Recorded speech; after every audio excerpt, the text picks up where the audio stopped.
할렐루야. 하나님의 크신 은혜가 오늘 주예전에 나오신 여러분과 또 말씀을 듣고 하나님의 은혜를 갈망하는 모든 성도들 위해 함께 하시기를 간절히 바랍니다. 오늘 우리가 읽은 본문의 말씀을 살펴보면 눈물을 흘리며 기도하는 사도 바울의 마음을 엿볼 수가 있습니다. 사도 바울은 울면서 지금 기도하고 있습니다. 왜 그렇습니까? 사랑하기 때문입니다. 빌립보 교회를 너무 사랑하고 그 교회의 성도들을 너무 사랑했기 때문입니다. 신앙생활을 잘하는 사람도 있지만 정말 사도 바울이 사랑했던 사람들 가운데 어떤 사람들은 주님으로부터 점점 멀어져가는 것이었습니다. 신앙으로부터 멀어져가는 것을 볼 때 사도 바울은 매우 가슴이 아팠습니다. 자식 같은 성도들이었습니다. 무릎으로 낳은 성도들이었습니다. 그래서 사도 바울은 본문의 말씀을 통해 눈물을 흘리면서 그들을 위하여 기도하며 또한 권면하고 있음을 볼 수 있습니다. 사도 바울의 권면의 핵심이 무엇입니까? 첫째로 나를 본받으라 라는 것입니다. 17절 말씀입니다. 형제들아 너희는 함께 나를 본받으라. 그리고 너희가 우리를 본받은 것처럼 그와 같이 행하는 자들을 눈여겨보라.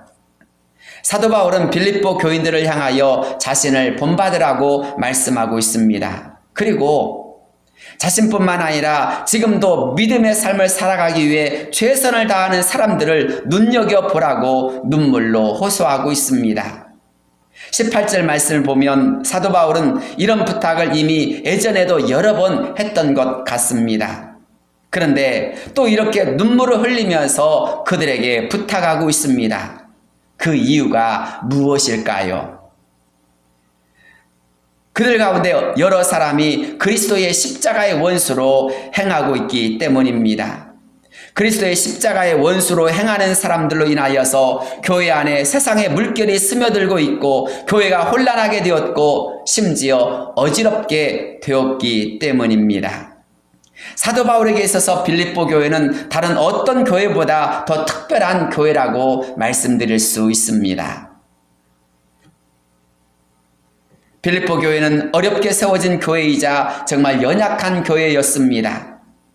사도행전 16장 말씀을 보면 사도 바울은 하나님의 말씀에 순종하여 이곳에 왔습니다. 그런데 그들을 영접하는 사람은 한 사람도 없었고 심지어 안식일에 예배하거나 기도할 장소조차 없었습니다. 그들은 할 수 없이 조용히 기도할 수 있는 곳을 찾아서 강변으로 갔는데 거기에서 자색 옷감 장사였던 루디아를 만나서 복음을 전하게 되었고 루디아의 초대에 의하여서 그 집에 머물면서 빌립보에 복음을 전하려고 했습니다.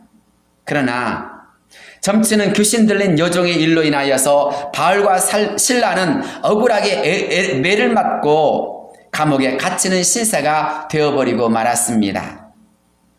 하지만 바울과 실라는 오히려 기뻐하고 찬송하며 기도하기 시작하였습니다.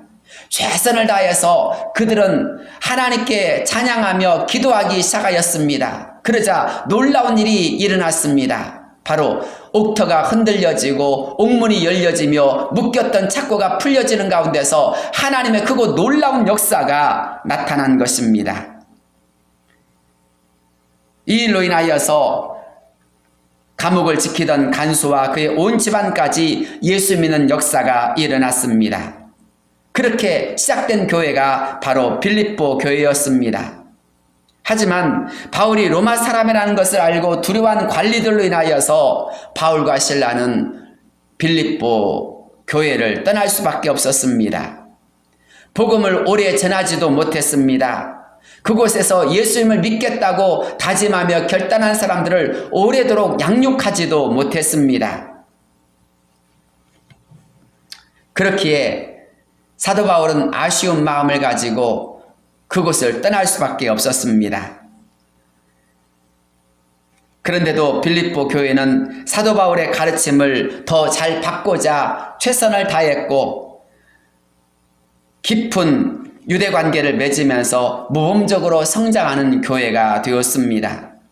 그런데 그렇게 소중한 교회인 빌립보 교회 안에 몇 가지 어려움이 생겼습니다.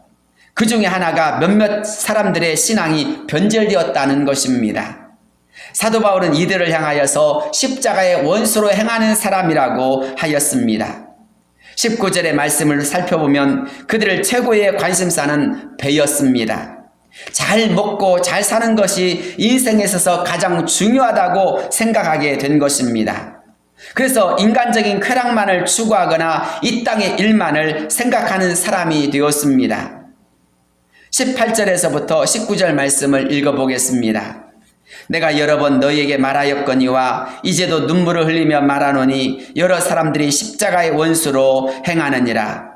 그들의 마침은 멸망이요 그들의 씨는 배요 그 영광은 그들의 부끄러움에 있고 땅의 일을 생각하는 자라. 신앙 양육과 훈련을 받지 못한 결과 탐욕주의자들이 나타난 것입니다.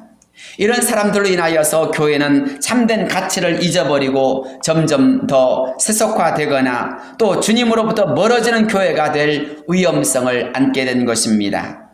그렇게 사도 바울은 눈물을 흘리면서 지금 말하고 있는 것입니다.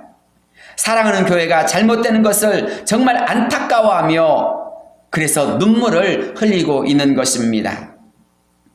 지금 노 사도 바울은 복음 때문에 감옥에 갇혀 있습니다.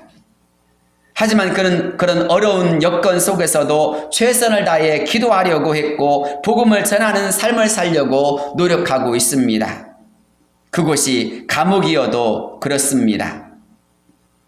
그런데 정작 믿었던 빌립보 교회의 사람들이 오히려 십자가의 원수로 행한다는 소식을 들었을 때 얼마나 충격과 안타까움을 느끼겠습니까? 무엇이 이처럼 큰 차이를 가져온 것일까요? 바로 목표의 차이입니다. 사도 바울의 목표는 뚜렷합니다. 빌립보서 3장에서 오직 사명을 위하여 달려가는 그의 마음을 우린 곳곳에서 발견할 수 있습니다. 7절에서 그는 그에게 유익하던 것을 그리스도를 위하여 다 해로 여긴다고 하였고 내가 그를 위하여 모든 것을 잃어버리고 배설물로 여김은 그리스도를 얻고 그 안에서 발견되려 함이라고 고백하였습니다. 또한 10절에서는 그의 죽으심을 본받아 어떻게 했어든지 죽은 자 가운데서 부활에 이르려 한다고 하였습니다. 그리고 13절에서는 표대를 향하여 그리스도 예수 안에서 하나님이 부르신 부름의 상을 얻고자 달려간다고 하였습니다.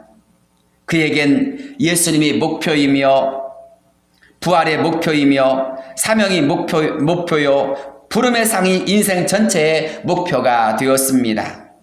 그래서 그는 발은 땅에 디디고 있지만 마음은 늘 하늘에 사는 사람이 되었습니다. 하지만 십자가의 원수로 행하는 사람은 어떻습니까? 세상이 목표입니다. 잘 먹고 잘 사는 것이 목표입니다. 이 땅에서 잘 되는 것이 인생의 전부요 목표가 된 사람들입니다. 그렇다 보니 어느 순간 믿음에 대한 관심이 사라져 버렸습니다. 하나님 나라에 대한 관심이 사라져 버렸습니다. 사명이나 부활이나 심지어 예수 그리스도에 대한 관심도 이제는 떠나고 말았습니다. 열정은 식어졌고 기쁨과 즐거움도 모두 잊어버리고 만 것입니다. 그들의 관심은 오직 잘 먹고 잘 사는 것, 걱정 근심 없이 살아가는 것이 그들의 최대의 관심사가 되었습니다. 그런데 이것이 무엇을 뜻하는 것입니까? 또 이것이 무엇을 우리에게 알려주는 것입니까? 우린 이런 것들 속에서 그것을 노리고 있는 것이 누구인가를 알아야 합니다. 바로 그것은 사단의 달콤한 유혹이요 사단의 전략이기 때문입니다. 처음에는 이 사람들도 열심히 있었을 것입니다. 누구보다 예수님을 잘 믿고자 하는 그 노력도 있었을 것입니다. 그런데 어느 순간 그들이 달라진 이유가 무엇입니까? 그들의 마음에 다른 것이 들어왔기 때문입니다. 그것 때문에 그들은 십자가의 원수로 행하는 사람으로 전락하고 말았습니다. 그것이 무엇입니까? 욕심인 것입니다. 그들은 욕심으로 인하여서 좀 더 잘 먹고 잘 살고 이 세상에서 행복을 누리는 것을 하고 싶어졌습니다. 물론 예수님 믿는 사람들이 잘 먹고 잘 사는 것이 죄가 되는 것은 아닙니다. 아니, 예수님 믿는 사람들이 잘 사는 것이 때로는 전도가 되어지는 경우도 있고 때로는 주변에 좋은 영향력을 미치는 경우도 있습니다. 문제는 무엇입니까? 그것이 지나쳐서 탐욕이 되어질 때 문제가 되는 것입니다. 그것에 집착하게 되어질 때 문제가 되는 것입니다. 그것을 추구하고 그것이 최고의 관심사가 되어지다 보니 어느 순간 가장 중요한 예수를 놓쳤을 때가 문제가 되는 것입니다. 오늘 우리가 읽은 성경 말씀을 보십시오. 그들이 어느 순간 자신의 욕심을 따라 행하며 또한 자신이 정말 추구하고 바라봐야 될 예수를 놓쳐버린 결과 심지어 십자가의 원수로 행하는 데까지 나가고 만 것입니다. 예수님을 대적하고 예수님을 무시하고 예수님을 배신하고 만 것입니다. 예수님에 대해 모르는 것이 아닙니다. 머리로는 다 알고 있습니다. 그러나 마음과 신앙이 떠나버린 것입니다. 마음이 떠나버리거나 신앙이 사라지고 나면 남은 행동은 결국 십자가의 원수로 행하는 것밖에 없습니다. 주님이 아닌 자신들의 탐욕과 성공과 명예를 앞세우기 시작했고 세상이 원하는 방식을 고집하는 자들이 되고 만 것입니다. 끝까지 주님을 바라보고 달려가는 자가 되어야 합니다. 사도 바울을 보십시오. 사도 바울은 끝까지 주님을 바라보았고 주님을 닮기 위해 최선을 다하였습니다. 그리고 그가 지금 현재도 감옥에 갇혀있는 이유, 바로 그것 때문이지 않습니까? 그래서 사도 바울은 빌립보 교인들을 향해서 너희는 나를 본받으라고 권면하고 있는 것입니다. 사도 바울은 자신을 통해서 빌립보 교인들이 오직 주님을 바라보고 끝까지 달려가기를 원했던 것입니다. 두 번째, 영광의 날을 사모하는 자가 될 수 있어야 합니다. 예수 믿는 사람들이라면 주님이 주신 특별한 약속을 가지고 살아가는 사람이라고 할 수 있습니다. 주님이 주신 약속이 무엇입니까? 내가 다시 오겠다라는 것입니다. 주님이 오시는 날, 재림하신 날이 있다는 것입니다. 그날이 되면 우리 모두는 영광의 몸으로 변하여 영광 가운데서 모두 주님을 만나게 될 것입니다. 사도 바울은 20절로 21절 말씀에서 우리의 시민권은 하늘에 있으며 하늘로부터 오시는 예수 그리스도를 기다리는 자임을 상기시켜 주고 있습니다. 20절에서 21절 말씀입니다. 그러나 우리의 시민권은 하늘에 있는지라 거기로부터 구원하는 자 곧 주 예수 그리스도를 기다리노니 그는 만물을 자기에게 복종하게 하실 수 있는 자의 역사로 우리의 낮은 몸을 자기 영광의 몸의 형체와 같이 변하게 하시리라 라고 했습니다. 그렇습니다. 우리 모두는 주 예수 그리스도를 기다리는 사람들입니다. 그가 오시면 우리의 낮은 몸을 자기 영광의 몸의 형체와 같이 변하게 하신다고 하였습니다. 지금은 우리 모두가 외롭고 초라하고 연약하다 할지라도 그날에는 신령한 몸으로 변화할 것입니다. 세상이 아무리 우리를 힘들게 하고 아프게 한다 할지라도 또 어렵게 하고 고통하게 한다 할지라도 그날이 되면 우리 모두는 변하게 될 것입니다. 그러므로 우린 그날을 바라보면서 결코 실족하거나 넘어지지 말아야 합니다. 아니, 기뻐하고 더 즐거운 마음으로 그날을 사모할 수 있어야 합니다. 영광의 소망이 우리에게 있습니다. 그날은 영광의 날입니다. 그날이 되면 주님께서 여러분의 상처 입은 마음을 어루만져 주시고 위로해 주실 것입니다.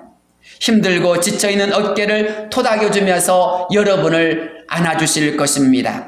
묵묵히 사명의 길을 걸어간 사람들을 위로하여 주시고 심지어 주님께서 그 어느 누구도 빼앗지 못하는 영광의 면류관을 여러분에게 씌워주실 것입니다.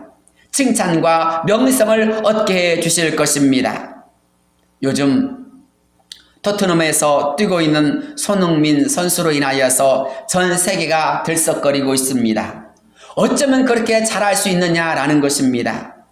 양발을 쓰는 선수가 이렇게 정말 잘하는 것을 볼 때 세계 모든 사람들이 감탄을 하며 그를 존경하고 그를 칭찬하는 것입니다.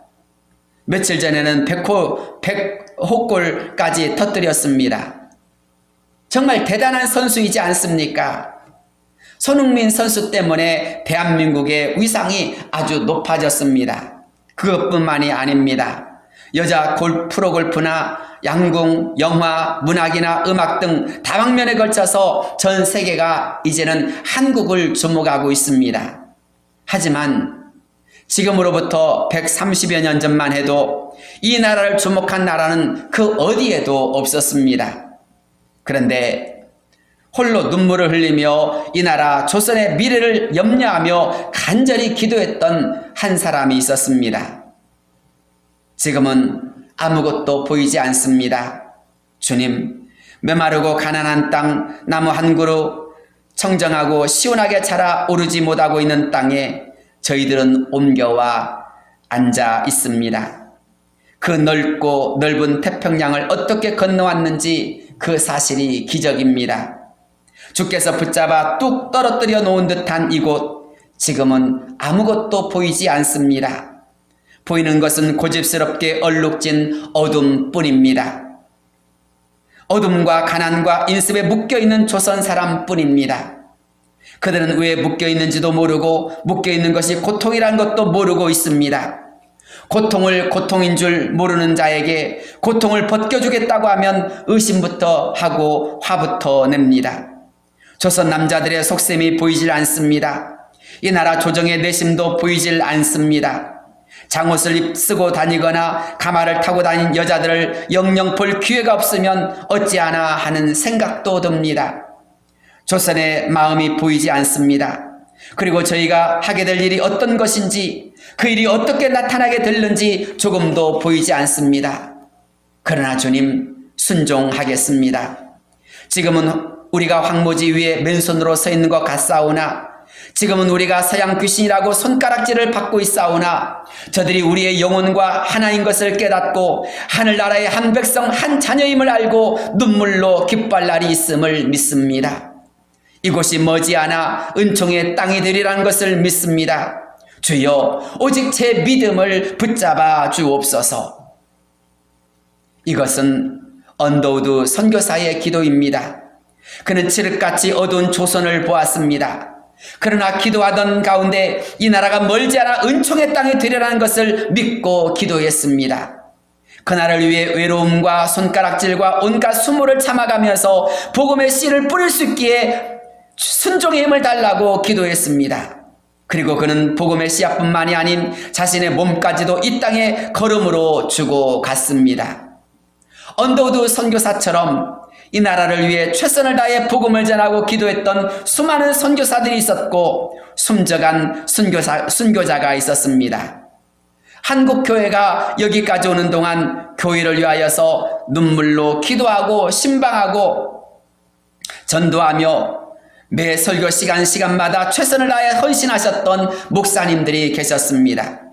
말없이 교회를 위해 충성하고 헌신했던 장로님, 권사님, 집사님들의 열심과 수고가 있었습니다. 때로는 금식 기도하면서, 때로는 철야 기도하면서, 때로는 하나님 앞에 작정하며 하나님께 메어 달리며 온몸 던져 헌신했었던 성도들이 있었습니다.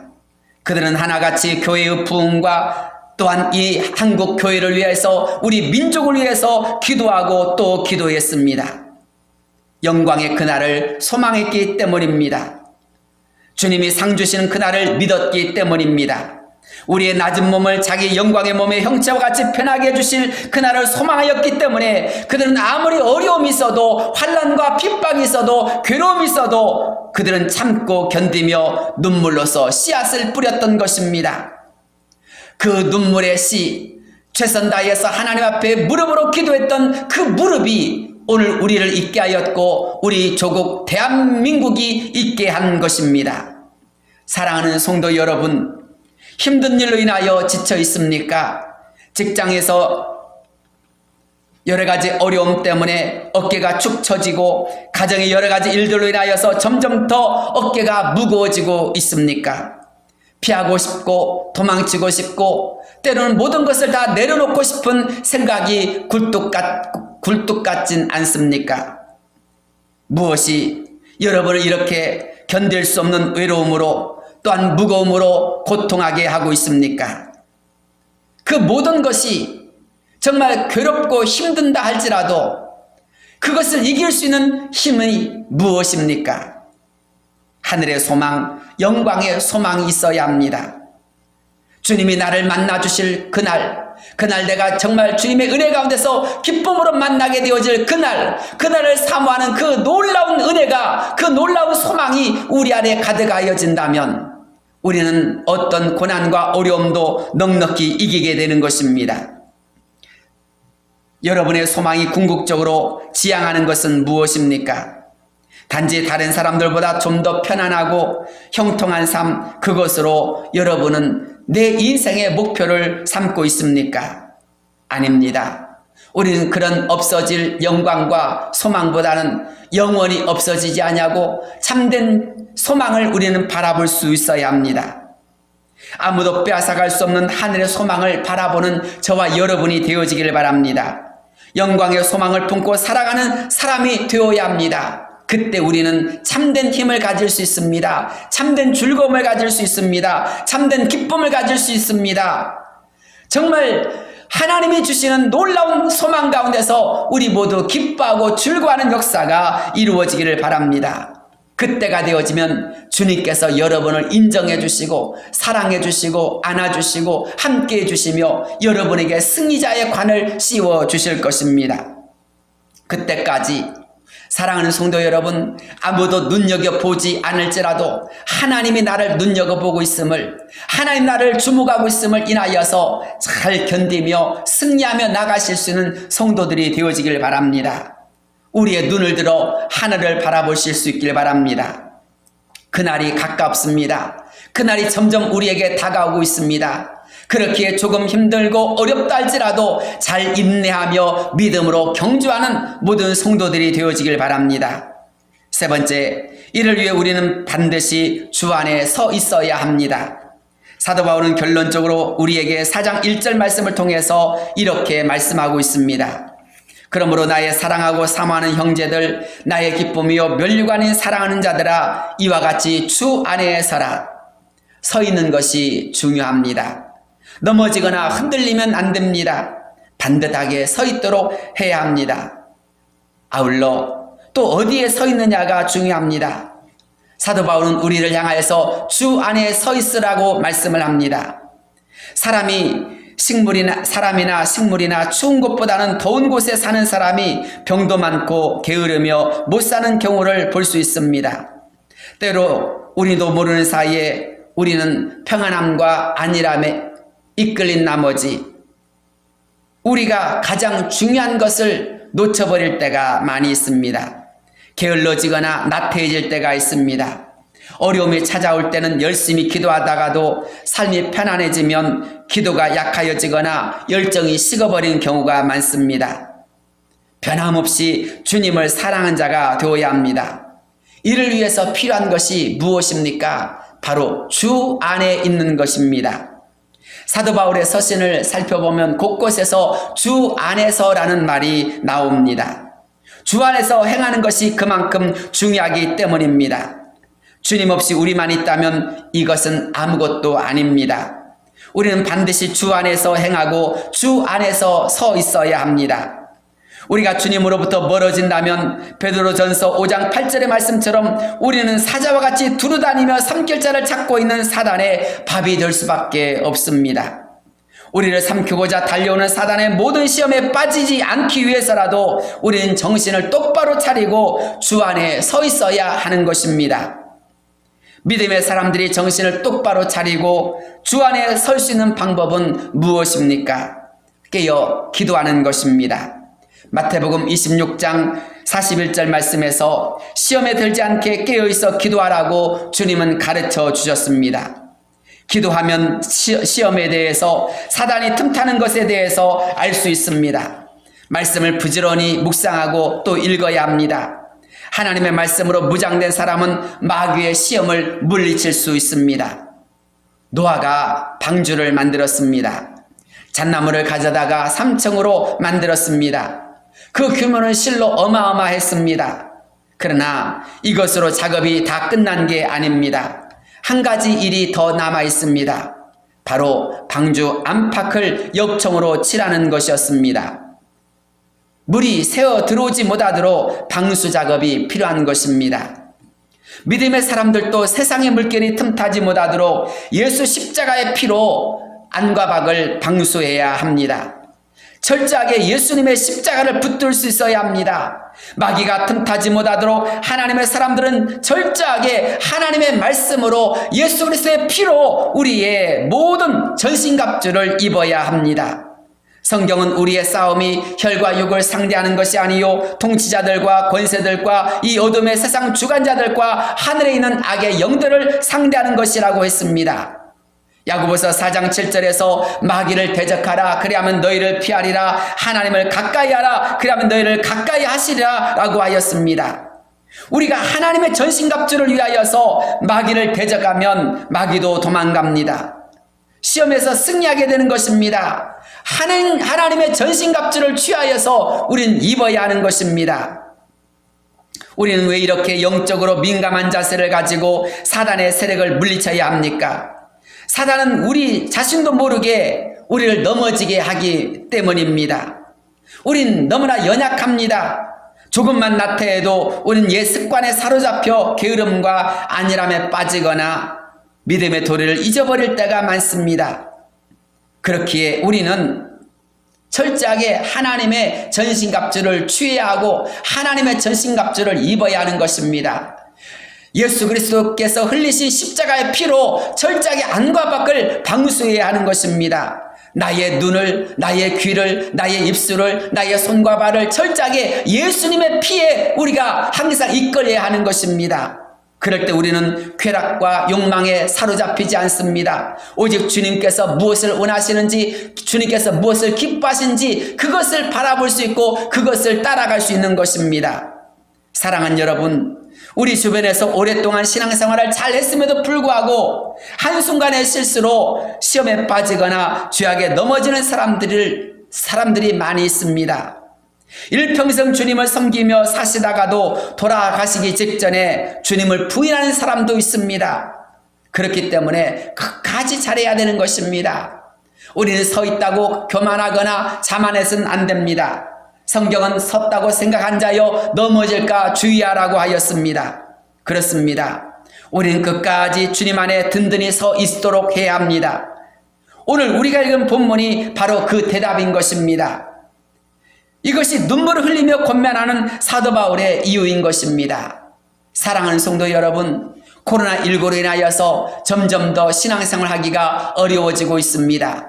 교회 가기도 쉽지가 않습니다. 그러다 보니 자연 예배하는 것도 점점 멀어지며 열정이 식어집니다. 최선을 다해서 하나님께 나가는 것, 기도하는 것이 쉽지가 않습니다. 말씀을 읽는 것도 쉽지가 않습니다. 그렇게 깨어 근신해야 되는 것입니다. 어떻게 해야 나의 믿음을 지킬까? 어떻게 해야 내가 신앙생활을 잘할까? 내가 어떻게 하면 하나님 앞에 영광 돌릴 수 있을까? 이것이 굉장히 중요한 것입니다. 점점 더 주님 오신 날은 가까이 오고 있는데 혹시 우리는 세상에서 더 잘 먹고 잘 살고 어떻게 하면 안정적인 생활할까?